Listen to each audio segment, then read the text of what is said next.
check out this beautiful Jamaican cherry tree. What a gem. If you're new to Eat Your Backyard, please subscribe and like this video if you find it useful. This is one I'm going to say you should have in your food forest if you're in a subtropical or warmer climate. Of course, it could also be grown in a pot quite easily. They actually grow quite well in a pot, but they'll get big rather quickly.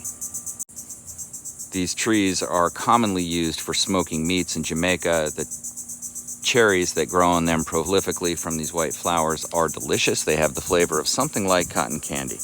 And here you can see one of the fruit, almost ripe. They get to be about the size maybe of a dime. This really gives a nice perspective of that, weeping shape to the Montingia tree, which is so iconic of this incredible thriving tree. Now, I found that it is not salt tolerant. However, my yard is salty and I have them growing. I just get them growing up above the irrigation to make sure the leaves don't get continuously hit by the salt. Isn't that a pretty one?